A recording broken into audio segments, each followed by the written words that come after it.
Hello and welcome to another Innovations in Dementia how-to guide. In this guide we'll be looking at QR codes, what they are, how to use them, and importantly how to do so safely.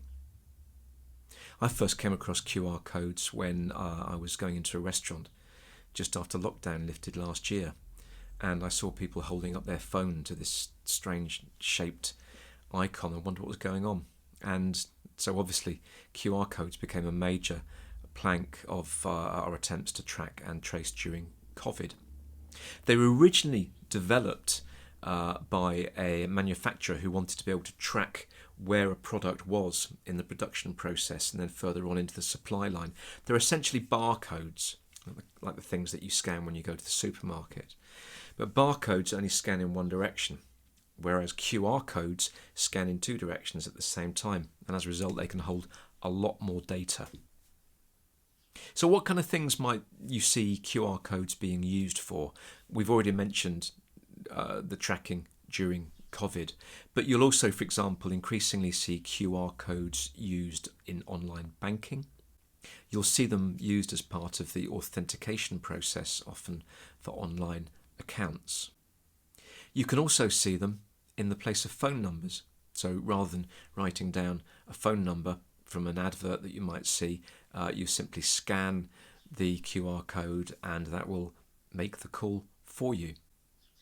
You increasingly see QR codes being used as a way of accessing Wi-Fi if you're out and about in shopping centres, restaurants, cafes, and so on. You often see them used as a shortcut to the App Store for iPhones or to Google Play as a way of instantly accessing apps to download. There are even a number of companies now offering QR codes to be placed on gravestones. And when the QR code is scanned, it will bring up a lot more biographical detail about the person who's being commemorated. And that at the moment is the main use of QR codes as a quick way of accessing things on the internet, web addresses. So rather than having to laboriously write down a URL or a website address, you simply scan the QR code with your phone and that will take you directly there. So let's move on and look at how we actually do that. And it really is as simple as taking a photo with your phone. Now I'll be focusing mainly on the iPhone, but if you use a Google phone, an Android phone, the same principles will apply. So I click on my camera icon and here we have a QR code, and automatically it throws up an invitation to open a website, in this case the Innovations in Dementia website, and if you click here it will take you directly to the website. And there's our website. We're often asked, what's the best way to save a website so you can go back to it later on the phone?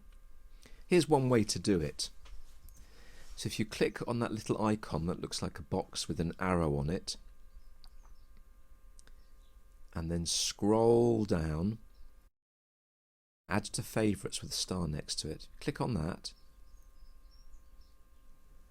and there's the website address. And if you just now click on save, that will save Innovations in Dementia to your favourites. What this means is that if you click on the little icon that looks like an opened book, that will take you directly to your favourites. And if you click there, you'll see that you've saved Innovations in Dementia website. If you click on that, it'll take you straight to the website, which you can then enjoy at your leisure. So just a few words about using QR codes safely. Simply scanning a QR code isn't going to enable anyone to download any of your details or security information.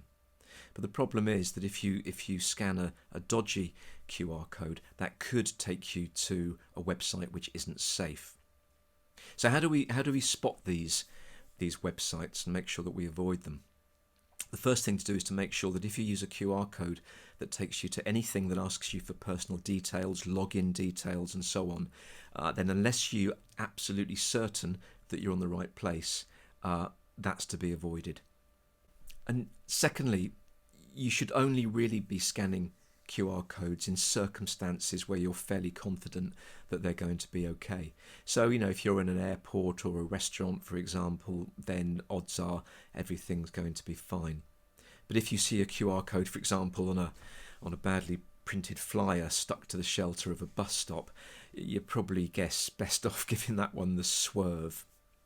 You can sometimes see in the URLs, the website addresses of unsafe sites, spelling mistakes or things which don't look quite right, strange characters in what should be very straightforward web addresses might give you a signal that something is not right.